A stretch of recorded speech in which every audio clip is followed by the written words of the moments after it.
Good morning. I'm Rick Miller with Inman Farm Heritage Days, here with another tractor story for you. This is about our 1929 John Deere GP. Um, this tractor is one of the early the two-cylinder models. The engine is actually a flathead. The valves they're in the block instead of the head, and the head is essentially flat. So that's kind of make this one unique. We got this several years ago. Like a lot of things that come in here, it was in pretty deplorable condition. The engine was really stuck tight. We got it in the barn. We took the complete block out, set it up on some 6x6s, and well, let's go back first. I first looked in it. I bought a bore scope from Harbor Freight. Looked in the cylinders, and it looked like everything was brown, and I thought something was wrong with my scope. But when I got the block apart, it was brown. It was just like water damage, like it'd been underwater for years. We proceeded to heat on it, beat on it, pour solutions in it, and it literally took weeks to get the two pistons out. We got that out. The block, of course, had to be repaired. We carried it to Cassidy Machine Shop in Macon because most machine shops can't bore a block as deep as a John Deere two-cylinder. And they did nice work, got it fixed up nice. I kind of got sticker shock. I hadn't had a John Deere block bored in a while, but we got it back in good shape, and we found the parts on the John Deere GP Facebook group, a place called H&J Machining. I think they're in North Dakota. They did a really nice job. We got rings and engine parts from them. And we got our gaskets from Olson Gaskets, which are always good for gaskets for old engines.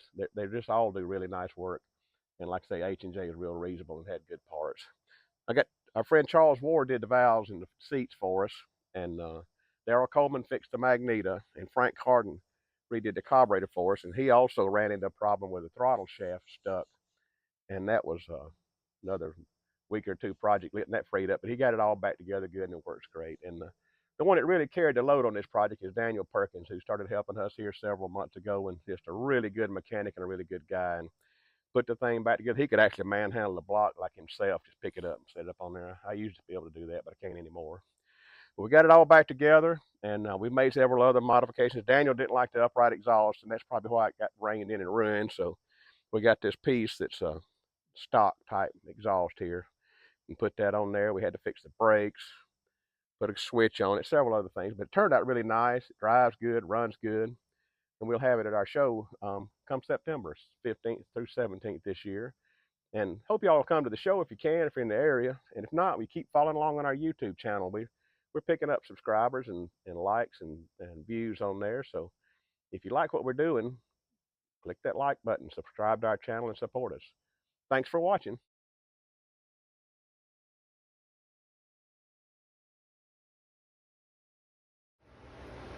I'm Daniel Perkins. I'm a volunteer here at the Inman Farm Heritage Days. We're currently working on this 1929 John Deere model GP. The GP tractor was originally notated as the Model C tractor. But what originally happened was in the late 20s they had issues with people misidentifying the parts. There was also the John Deere Model D, the John Deere C, and there was actually cases and instances where they were mixing up parts, mixing up tractors for orders, all kinds of problems. Because the phone technology in the day and people talking back and forth, exchanging information on the phone, they were identifying the tractors wrong between C and D. So they created the GP, which was pretty much a rebranded version of the C. Has a flathead two-cylinder engine in it, 3-speed transmission. This particular one has been down for some time. We're trying to get it put back together. It was originally fitted with an exhaust stack that was up in the rain and actually got rained in and really rusted the engine pretty tight and pretty solid. The block had to come out and be punched out and have sleeves put in it. Now we've actually got the block back in it, the valve train back in it, starting to get it back together, have the cylinder head back on it. And tonight, in the next couple of days, we're going to be working putting the governor back together, putting the other loose pieces back together, and wrapping up this project. We're hopefully, within the next week or so, we'd like to hear this tractor run for the first time in who knows how many years. But it should be a unique project. It is in pretty good shape otherwise. It's got good tires, decent paint. We just hope to hear this engine run. And what is this tractor now? 95, 96 years old? 1929, 2023? It should be very interesting to hear it run again once we get it back up and going. And we hope you'll come see it.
Welcome back. You join us on a much cooler morning. It has been brutally hot the past couple of days here at Georgia and here at the Inman Farm Heritage Days, but today it's actually a lot nicer.